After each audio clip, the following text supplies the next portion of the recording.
con esta sintonía hemos llevado 2 temporadas consecutivas en La Tarde con Cristina hablando de historia de España, episodios significativos de la historia de España que llevaba este servidor, José Javier Esparza. La primera temporada salió en un libro que fue La Gesta Española, y esta segunda temporada ha salido en otro libro que es España Épica y que está ya en librerías, editada por Altera. ¿Cuándo empieza exactamente para ti España, la historia de España? La España romana era ya España. España como tal es la España goda. O hay que esperar, como dijo Américo Castro, a que haya conflicto a lo largo de la Reconquista y las 3 culturas para que se cree la personalidad española. Y yo creo que sí que es importante. Es una gran cuestión, ¿verdad? Es un tema muy importante. Es un tema importante porque... Ya sabes que incluso algunos lo retrasan más, lo retrasan hasta 1808 algunos, ¿no? Bueno, pero eso en todo caso, tú lo sabes, sería en todo caso la nación. Claro, la idea de nación. La idea de nación. Pero España es una realidad que preexiste a la nación moderna, tal como se entiende en las Cortes de 1812. Yo creo que aparece España cuando aparece una conciencia de formar una comunidad política en la península, y eso aparece con Roma. Los primeros guerreros celtíberos de los que se habla en la Gesta Española, en España Épica, que son Istolacio, Indortes y Orisón, ellos no tenían conciencia de formar una única comunidad política. Sin embargo, la presencia de un enemigo como fue el cartaginés sí que les dio conciencia de ser una sola cosa, ¿no? Y es muy interesante eso. Es decir, cuando porque Roma señala una identidad muy claramente. Absolutamente, sí. Y al estar tan señalada, y además España ser un hecho geográficamente, España, Iberia, tan bien señalizado geográficamente, esto ayuda a tener una conciencia determinada, claro. Yo lo creo que sí. Yo no soy partidario de retrasarlo ni hasta 1492, porque me parece que la conciencia de formar parte de algo común, aunque no sea inteligible en términos de nación política, es muy previa, ni siquiera al año 711 con el comienzo de la Reconquista, porque es muy interesante cómo enseguida el Reino de Asturias empieza a buscar, para legitimar su resistencia, el precedente de la unidad de la corona goda en España, ¿no? Y ellos quieren ser los continuadores de eso. Hay, no sé si es en Espidal, el que lo dice, en todo caso el que lo dice acierta, cuando recuerda que siempre se tenía conciencia de la época goda al hablar de las dinastías, de las familias, de la cultura, pues se hablaba de los godos, evidentemente. Es decir, tú eras español en cuanto que habías sido godo. Así es. Y Ortega dice una cosa que yo creo que tiene algo de razón Ortega, cuando dice que siendo así, el hecho visigótico es estructuralmente poco fuerte. Es decir, es una conciencia débil, no suficientemente estructurante, según Ortega. Y es verdad, es decir, convenimos como tú, que existía España ya, con Roma, los godos, efectivamente, es la unidad ya, es la unidad con conciencia de unidad. Va a haber una conciencia religiosa también única. Pero es verdad que quizá el elemento visigótico no era un elemento suficientemente fuerte. Porque no se consideraba a sí mismo, y es muy interesante, un elemento ajeno a la tradición romana. Hay que recordar que los godos entran aquí en nombre de Roma para proteger a los otros bárbaros. Claro. Es que entran para eso, es decir, los visigodos. Ortega en España Invertebrada es verdad que hace como una especie de desdén a los godos, ¿verdad? Diciendo que frente a otros pueblos germánicos como los francos, como los sajones y tal, pues los visigodos como que eran un poco amariconados, viene a decir, ¿no? No habían impuesto aquí un feudalismo tan rígido y tal. Bueno, es que era otra cosa que no tenía nada que ver. Claro. No, a él le fastidia una cosa que yo creo que es normal. ¿Cómo se desintegra tan rápidamente? ¿Cómo se permite al árabe entrar tan fácilmente? Sí, así es verdad. Y parece evidente que es por la conversión masiva de las élites visigodas. Sí. Claro. Que seguramente no veían en el elemento religioso un factor de cohesión sociopolítica, sino que, bueno, podían abrazar el Islam como ellos habían abrazado 100 años antes el cristianismo, que también eran cristianos nuevos, por así decirlo. Ahora, hay un elemento muy interesante, a mi entender, y que viene muy bien incluso para tu título, para el título de la gesta o la épica, o lo que, como queramos decir. Y ahí lo estudió bien, obviamente, Méndez Pidal, y lo había estudiado muy bien el maestro de Méndez Pelayo, Milà y Fontanals. Y es que no se podría hablar de gesta española si no hubiera habido una tradición gótica. Absolutamente. Que es alemana. Absolutamente. Que es alemana. Y eso es muy importante. Sí. Y para la concepción que tú tienes de España, la que tengo yo, la que tenemos los que tenemos que tener una conciencia viva de España, la épica da una conciencia nacional, cosa que no da la lírica. Puede haber existido una lírica fantástica en un país, magnífica, vamos a poner ejemplos, pero la lírica no da, digamos, la conciencia de un todo, de una conciencia colectiva, y sí que lo dan los romances y los... Así es, absolutamente. Eso es así. Y de ahí también la importancia de don Ramón Méndez Pidal en esta historia. Tú eres muy de Ramón Méndez Pidal, de don sí, Claudio. Y de Milà, Fontanals y de Sánchez Albornoz y de Bosch Guimperá, uno de los grandes olvidados del... Parece mentira, porque este además era muy republicano y se tuvo que exiliar. Y bueno, Bosch Guimperá lo tienen completamente arrumbado. Bueno, yo lo he citado siempre, porque hay una frase, no por una frase, pero es que la frase realmente es espléndida. O sea, Bosch Guimperá dijo, España es una obviedad geográfica. Sí, así es. Y es fantástico, está ahí está. Lo que pasa es que Bosch Guimperá, hay una parte de Bosch Guimperá que conviene estudiar. Yo creo que más, no lo han estudiado los catalanes, porque tienen miedo a ellos mismos, a sí mismos. Bosch Guimperá tiene sus toques, demasiado progermánicos. Sí, es la época. A lo mejor nazis o... Es la época del... Claro, Bosch Guimperá hace sus estudios sobre los indoeuropeos, si no recuerdo mal, son en el año 32, 31, 30, claro. Cuando esa disciplina en Alemania ha sido absorbida por completo por el régimen nacionalsocialista, efectivamente, como tantas otras cosas. Claro. ¿No? Pero entonces ellos lo tapan. Lo apuntan, no vaya porque, hombre, ¿cómo vas a hacer coincidir lo catalán con el nazismo o con ciertas simpatías? Claro. Pero yo creo que hay historiadores catalanes, por ejemplo,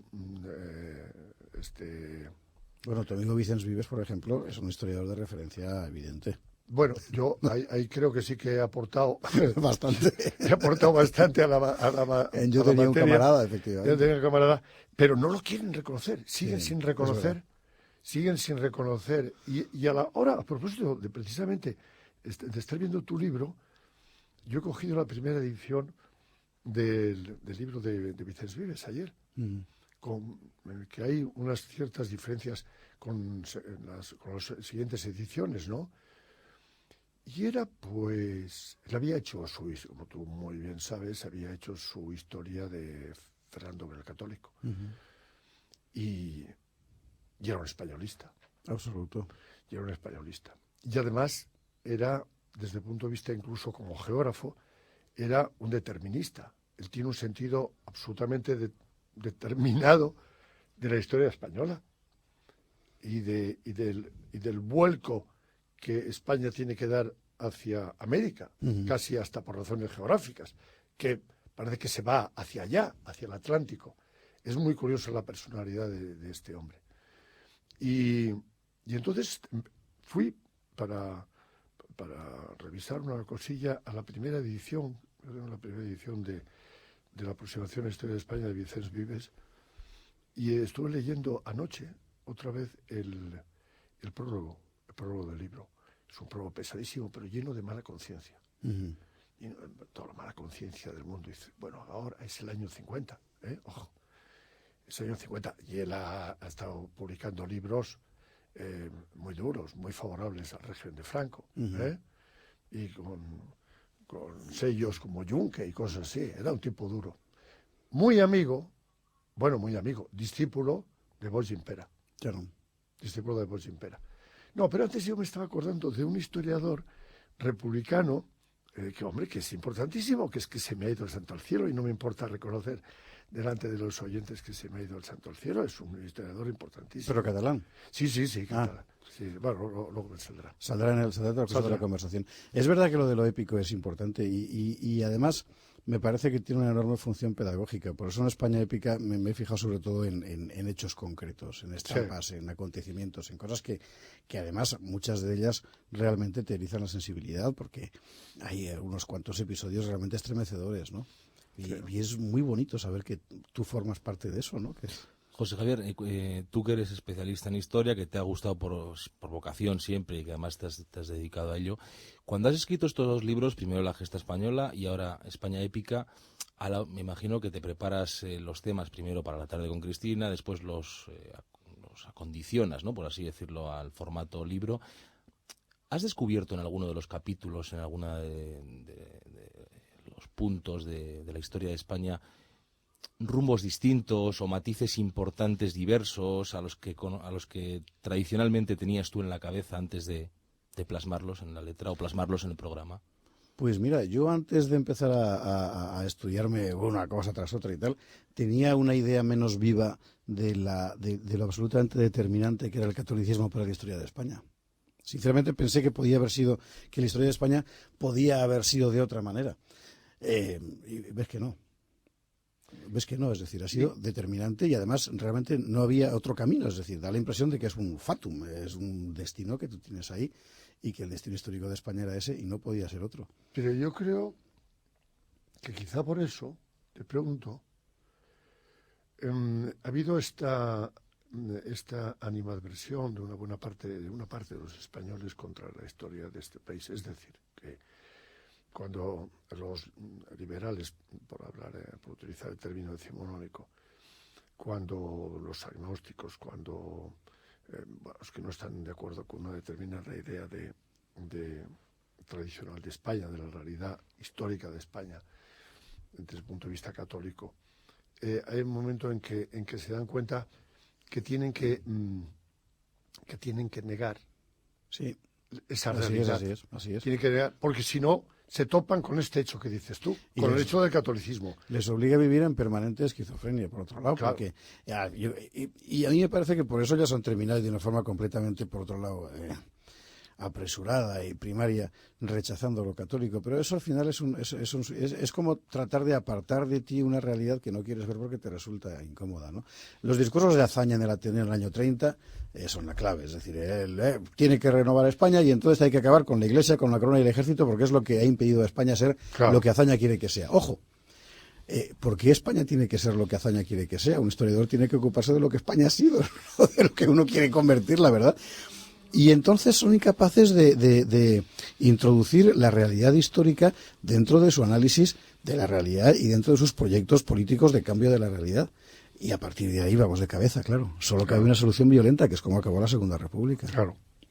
Es una cosa muy tremenda. Y en esas estamos, ¿eh? Y ahora estamos un poco en lo mismo, en un permanente juego de rol en el que se falsifica permanentemente la historia, incluida la Reconquista, por ejemplo, ¿no? Y aquella cosa de que, bueno, que en realidad aquí todos nos hicimos musulmanes porque era muy agradable ser musulmán, ¿no? Y, bueno, que estaban aquellos animales de los reinos cristianos del norte. Es una falsificación. Esta desazón rara que se produce en muchos españoles ante lo español, yo creo que se debe a esta sorpresa constante que tiene que tener el hombre de cultura en España cuando quiere encontrarse con el catolicismo constantemente, de hocico, desde el comienzo de España hasta hoy. Y yo creo que, yo lo reconozco, lo tienen muy duro. Lo tienen muy duro. Es decir, es muy difícil tener conciencia de español. Podrías no ser creyente, evidentemente, pero es muy difícil tener conciencia de español y no admitir que el catolicismo es un hecho fundamental, básico, constituyente a lo largo de la historia. Sí, pues además se trata de un catolicismo que hay que entender en términos de unidad de civilización, de motor de civilización y, por supuesto, visto a lo largo de la historia, es decir, que tú tampoco puedes pretender juzgar, digamos, moralmente a los personajes del siglo XIV o del siglo XV como a los del siglo XXI, no tiene ningún sentido. No, pero por ejemplo, autores o historiadores o intelectuales del siglo XX, voy a citar por ejemplo Ayala. ¿Por qué Paco Ayala en un momento dado tiene que ver que se desvía la historia de España? Porque después de la Contrarreforma, él necesita plantear la contradicción entre el ser europeo, Así es, entre el ser europeo y el seguir siendo español, porque no puede aceptar, por cierto, Paco Ayala, que yo tengo un respeto enorme intelectualmente, era masón ya entonces. Y claro, para un hombre como Paco Ayala esto era muy duro. Entonces se busca la oportunidad de la Contrarreforma para ver el fallo de España. Entonces España, para ellos, se va a apartar de Europa y se va a apartar de la Ilustración. Va a ser un camino raro el que va a seguir España, y ellos no pueden seguir por ese camino. Pero es una historia en buena parte, es un desvío en buena parte inventado. Es decir, que sí. Tú ves realmente lo que es el siglo XVIII y XVII en España y comparado con el resto de Europa, y te das cuenta de que ellos consideran Europa exclusivamente aquellas líneas que aparecen en Francia y en Inglaterra y en Alemania y que luego tienen vigencia. Pero claro, Europa es una cosa muchísimo más grande que esas tres naciones, y por otra parte también pudo haber pasado cualquier otra cosa en la historia de Europa, ¿no? José Javier, en su día, cuando hace pocas semanas estuvimos a Stanley Payne, le pregunta, ¿hay alguna parte de la historia de España que no haya sido suficientemente, no sé si estudiada o explicada, que nos quede todavía por matizar? O dicho de otra forma, en este libro, incluso en el anterior, en de Gestas de España, ¿tratas algún capítulo porque crees que hay que enseñarlo claramente, porque crees que está maltratado a propósito? ¿Quieres aleccionar en algún sentido? Aleccionar no, pero me parece que hay algunas cosas que dejar muy claras, más que nada para no engañar a la gente en temas como la Reconquista, en cuestiones como el compromiso de Caspe, que lleva a la unión finalmente de las coronas de Aragón y de Castilla, en temas como lo que realmente fue el levantamiento de 1808.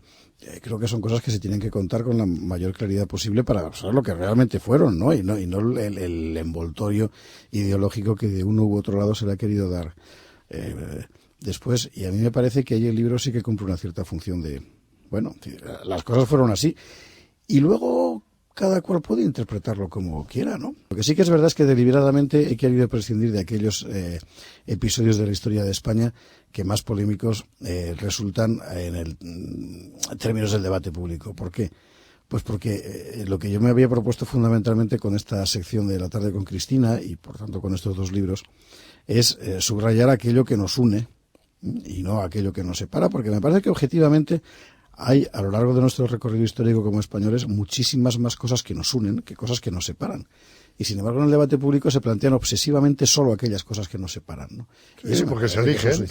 Se eligen deliberadamente. Se eligen deliberadamente. Y luego algunas cosas interesantes, como por ejemplo la primera guerra civil entre vascos, doñacinos contra gamboinos, que, leído a la luz de los acontecimientos del último medio siglo en el País Vasco, pues tiene su interés, ¿no? Porque encuentra uno ciertas constantes que la verdad no dejan de llamar la atención. En fin, que me lo he pasado bomba haciendo esto, para que nos vamos a engañar. Es decir, la verdad que es una...